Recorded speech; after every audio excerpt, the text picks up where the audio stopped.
Louvado e engrandecido seja o nosso Deus, amado, de ternos afetos de misericórdia para conosco. Nós louvamos a Deus por sua vida, pela sua família. Mais uma vez agradecemos a Deus por esta oportunidade. Enquanto nós compartilhamos esta palavra graciosa de Deus, que traz alimento ao nosso coração, que fortalece a nossa fé, a nossa esperança e as nossas convicções no Senhor.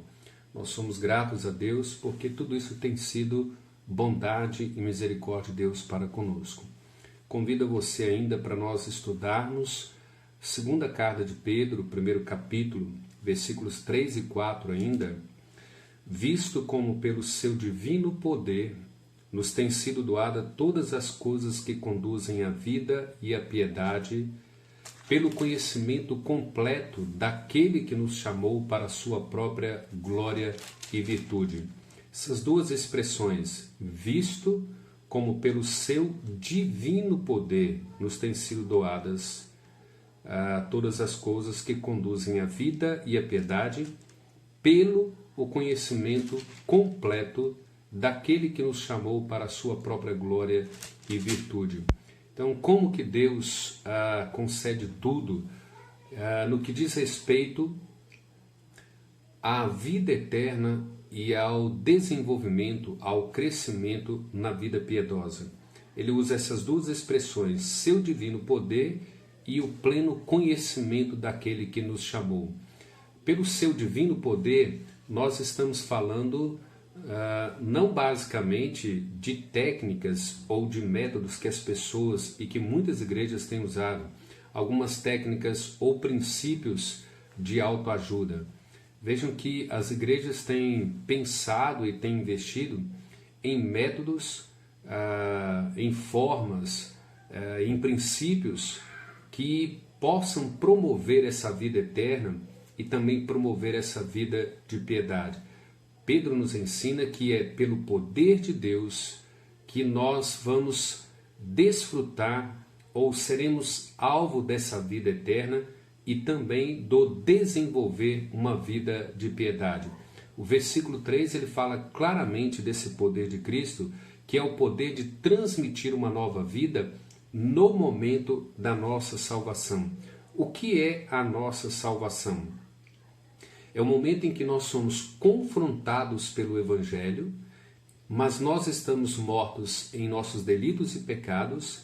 O poder de Cristo gera vida em nós, nos dá uma nova vida e nós assim entendemos o Evangelho e cremos no Evangelho que estamos ouvindo. O poder de Deus manifestado no Evangelho e assim então nos concede essa nova vida que é a vida eterna. A conversão, ela não é principalmente uma decisão humana, né, que todos têm a capacidade de escolher. Muito é ensinado por aí que o homem tem uma luz lá no seu coração, ele tem uma boa essência, que em um dado momento ele se desperta, ele olha para Deus e ele olha para o Evangelho e toma uma decisão. Não, a conversão, ela requer o poder de Deus para a ressurreição da vida. Nós estamos mortos em delitos e pecados. Deus usa o seu poder do Evangelho para promover a ressurreição, a regeneração, o novo nascimento, nos levando assim, nos conduzindo à conversão, nos chamando à vida, estando nós mortos em nossos delitos e pecados. Ele nos chama pelo seu poder no Evangelho para esta vida. Uma nova criatura, um novo ser que agora viverá eternamente com Ele. Isso é o poder de Deus. Então vejam bem, todos esses recursos, todos esses meios que Deus nos concede, Ele nos concede pelo seu poder. Exatamente quando Cristo chama Lázaro naquela sepultura, conforme João capítulo 11, versículo 43, ele diz, Lázaro, sai. E no instante em que nós estamos vivos, ou no instante em que somos regenerados, em que experimentamos o novo nascimento, espiritualmente, pelo poder de Deus, também nós recebemos todas as coisas, todas as bênçãos que diz respeito à vida e à piedade. Então, o novo nascimento, ele vem nesse pacote todo da graça de Deus, onde ele nos chama pelo poder do Evangelho, nós recebemos a vida, a regeneração, o novo nascimento, mas nós recebemos toda a provisão de Deus para o desenvolvimento da vida de piedade. E nós recebemos pelo poder do Espírito Santo, que nos conduz em toda a verdade de Deus, nos conduz na santidade, nos conduz no caminho da piedade para o crescimento. Eu tenho sempre falado o texto de Tito 2, 11 e 12, que fala que a graça de Deus ela se manifestou salvadora a todos os homens, educando-nos para que sejam renegadas todas as impiedades e paixões mundanas, e nós vivamos no presente século de forma sensata, justa e piedosa. Então, como que Deus faz tudo isso em nós através de Cristo? Pelo o poder de Cristo, visto como pelo seu divino poder nos têm sido doadas todas as coisas que conduzem à vida e piedade. E depois ele levanta o segundo ponto, pelo conhecimento completo daquele que nos chamou para a sua própria glória e virtude. É bom lembrar, em Lucas, capítulo de número 5, versículo 32, o próprio Cristo, ele menciona assim: eu não vim para chamar justos, mas vim para chamar pecadores ao arrependimento.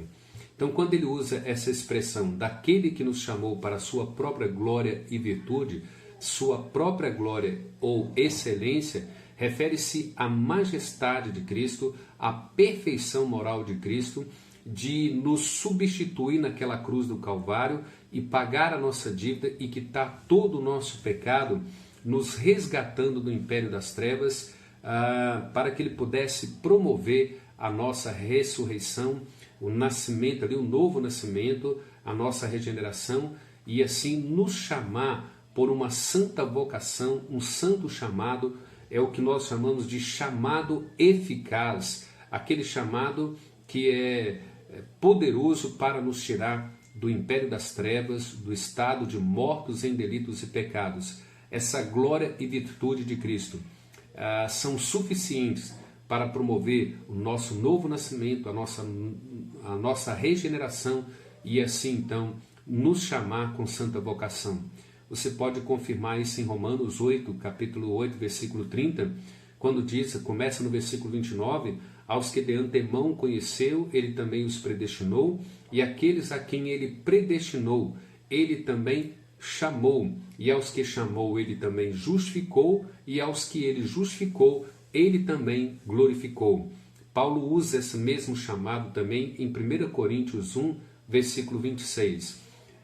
Essa glória e virtude de Cristo, ela é exibida na cruz do Calvário, onde ele nos substitui, onde ele recebe a ira de Deus, onde ele recebe a justiça de Deus, onde ele recebe a punição com base na lei de Deus, onde ele vai satisfazer a justiça de Deus, onde ele está ali nos substituindo, levando sobre ele todo o nosso pecado, toda a nossa transgressão. Como Paulo diz em Romanos 5,8, mas Deus prova o seu próprio amor para conosco, pelo fato de ter Cristo morrido por nós, sendo nós ainda pecadores. Então, a cruz é a demonstração da suprema glória e excelência da moral de Jesus Cristo, daquele que nos chamou para a sua própria glória e virtude. E é lá na cruz que nós vimos então a exibição dessa glória, dessa virtude, onde a ira de Deus, o castigo contra os nossos pecados é manifestado, é derramado sobre Cristo, e ele ali nos substituindo, paga a nossa dívida para nos redimir. Alguns teólogos dizem que foi lá na cruz, como Filho de Deus, sem pecado, que ele suportou toda a nossa vergonha, toda a humilhação, todo o ultraje, conforme Isaías 53. Certamente ele levou sobre si as nossas transgressões, as nossas iniquidades, o castigo que era contra nós estava sobre ele, pelas suas pisaduras nós fomos sarados. E isso revela e exibe toda essa glória, toda essa virtude de Cristo. Então Pedro está dizendo, pelo conhecimento dessa glória, pelo conhecimento dessa virtude, à medida que nós nos aprofundamos no conhecimento do que Cristo fez na cruz do Calvário, o que é essa redenção, o que é a graça de Deus em Cristo Jesus, lá na cruz, nós então vamos crescer no entendimento da vida eterna e também cresceremos numa vida de piedade, desenvolveremos a piedade e a cada dia nós vamos nos parecer mais com Cristo. Foi lá na cruz que o amor e a justiça de Deus se encontraram, conforme Romanos capítulo 3, versículo 24 e 26. O amor de Deus e a justiça perfeita de Deus se encontram. Deus diz que Ele propôs no sangue de Cristo justificar o pecador que crê em Jesus. Ele diz que Ele propôs e determinou que no sangue de Jesus Ele se tornaria justo e justificador daquele que tem fé em Cristo. Ele se tornaria justo, mostrando a sua justiça, mostrando que Ele ama sem ser negligente para com o pecado. Ele é justo porque Ele derrama a ira dele. Ele atende às exigências da sua lei, da sua santidade. Ele ama, mas Ele não é conivente com o pecado. Ele não faz vistas grossas ao pecado. Ele ama com base na sua justiça, com base na satisfação da sua santidade e da sua lei, conforme Romanos 3, versículos 24 e 26.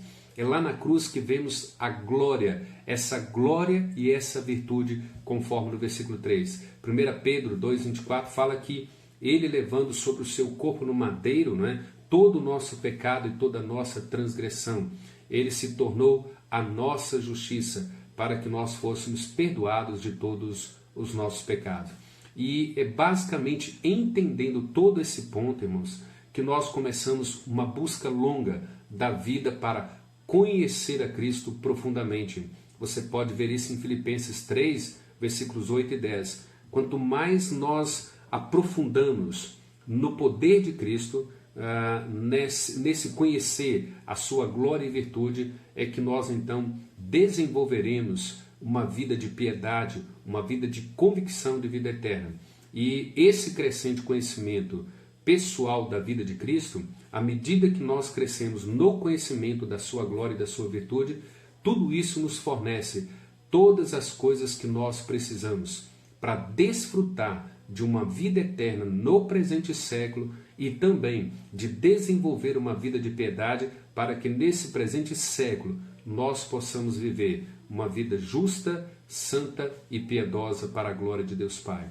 Então, como que Deus faz isso? Como que Deus promove toda essa vida eterna, toda essa piedade? Através do poder divino de Jesus Cristo, através do seu poder manifestado no Evangelho e também através do conhecimento desse que nos chamou como a sua própria glória e a sua virtude. Que Deus o abençoe, que Deus te fortaleça, que Deus te revigore espiritualmente, que Ele crie toda essa estrutura teológica no seu coração e na sua mente e que a sua fé seja fortalecida para a honra e para a glória dele. Um abraço a todos, fiquem todos com Deus, até mais.